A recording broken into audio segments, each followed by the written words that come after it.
All right. So people used to come to me week after week with the same chronic, what they thought quadratus lumborum problem, pain down there. And I'd get my elbow in there. And sure enough, it's all guarded up and all wadded up, and I would beat the crap out of it. And a couple of weeks later, they'd come back in, same problem, same place.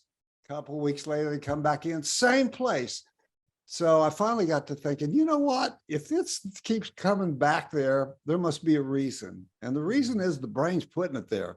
You're not getting to the source. If you don't get to the source of that problem, that the brain still perceives threat, and it's going to layer that area with protective muscle guarding no matter what you do.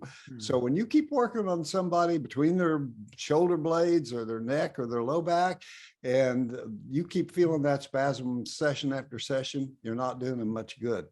So that's kind of the brain-based thing. I started thinking, the brains, well, I didn't start thinking this, I'm copying it from all the people that I'm studying, but I started really getting more interested in what parts of the brain are doing this, how does the midbrain really, what kind of effect is that really having on their posture, the holding them up, and does posture relate to pain and things like that? So, that's how I got hooked on it. And right now, that's my big hook, man. I'm like